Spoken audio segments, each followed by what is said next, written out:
For me, the impeachment proceeding should continue. Because there are two principal penalties. If convicted, one is removal. The other is perpetual disqualification to hold any public office. No?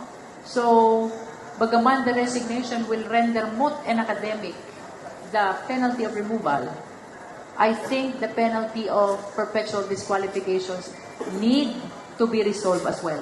And for us to be able to resolve that, it means that the impeachment proceeding must continue until the trial to the Senate, until they reach a decision of whether to convict or to acquit.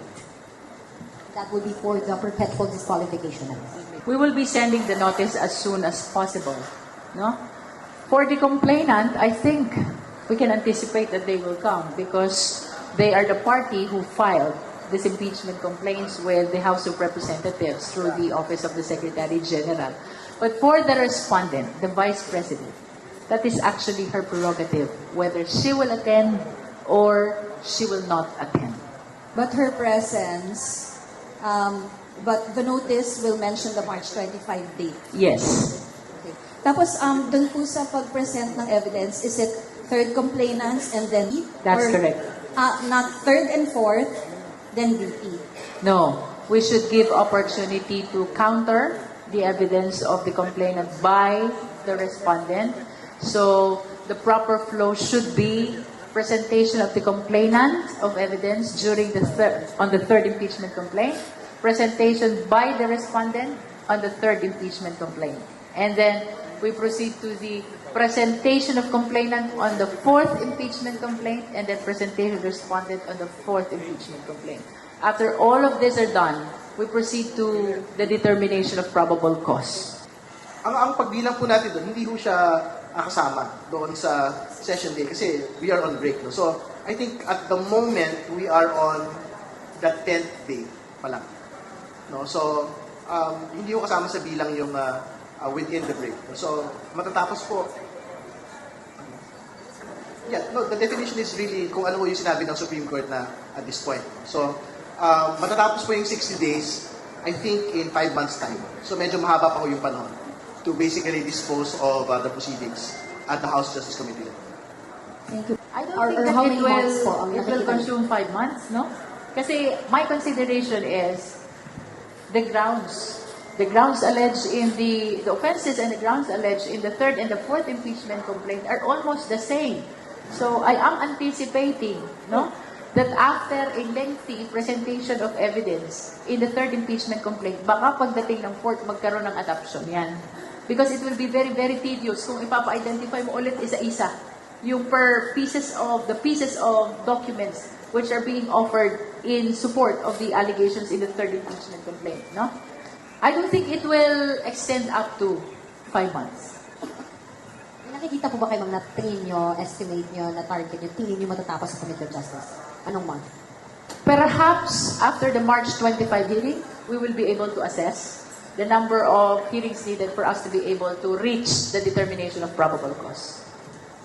Sorry, I have to ask lang po, kung nyo, if you wanna, kung Terry, if you wanna comment on, kung Toby Chanco's statement, sinabi po niya kasi kahapon daw that, baka daw yung iba, gusto raw nilang ma-impeach si VP Sara dahil natatakot sila sa posibilidad na maging presidente siya. Kung maging presidente raw kasi si VP Sara, for sure daw mapapanagot niya raw itong mga sangkot sa flood control scandal. And he said, VP Sara is really for accountability.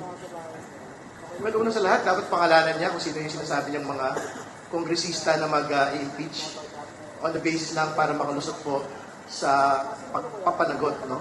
Sa flood control proceedings or infrastructure corruption. Pangalanan niya kasi parang maraming mga tao doon.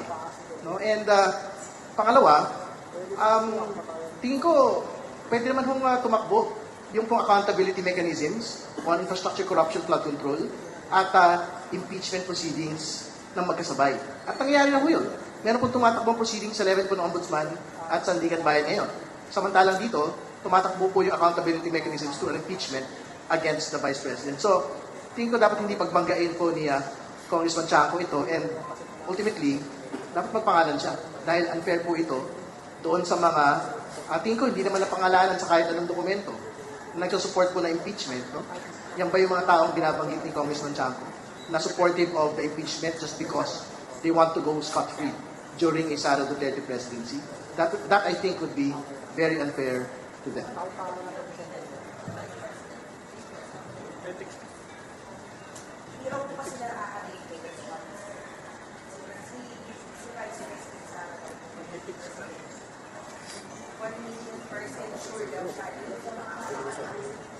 Well, first of all, 1 million percent is something that does not exist in math. No? But secondly, I think that question is best coursed to the Vice President herself on ano ba yung accountability. Most particularly because she has pronounced herself to be running for 2020. So I think questions on accountability and accountability mechanisms is something that should be squarely asked to her. No? Kasi that is something that should be a pillar of any presidential candidate. Sir, sa inyo pong dalawa, is fear of a Sara Duterte presidency a factor in your decision in the deliberations in the Committee on Justice? I think that is irrelevant to the question of accountability. Kasi even if we talk about a Sara Duterte presidency in 2028, the fact remains is that an impeachable officer needs to be able to explain questions relating to confidential funds, questions relating to death threats against the president, and questions relating to unexplained wealth and the Salen. Actually, these are very relevant to questions on any person that would want to seek the presidency in 2028. So I think this is a matter that should be resolved today and not be resolved at any future time. Will the Vice President's responses, treatment of this impeachment proceeding be a reflection if she is indeed for accountability? Well, I don't want to conjecture what she thinks. No? I think that is again, like what I stated, that is something that is a better addressed to her. No? And alam po, malaya naman po yung pangalawang Pangulo to undertake all the mechanisms for defense. No? In this impeachment proceedings. If she wants to go to the Supreme Court, she's free to do so. If she wants to confront the matter squarely at the level of the House Committee on Justice or at the level of the Senate, if we reach to that, that is her right and that is her prerogative. But questions on what we feel or what we think relating to her views on accountability is something that is best asked to the Vice President herself. Question lang. What if lang po, during the deliberations, during the hearing, mag-resign si VP Sara? Ano pong mangyayari sa impeachment proceedings? For me, the impeachment proceeding should continue. Because there are two principal penalties. If convicted, one is removal. The other is perpetual disqualification to hold any public office. No? So, bagaman the resignation will render moot and academic the penalty of removal, I think the penalty of perpetual disqualifications need to be resolved as well.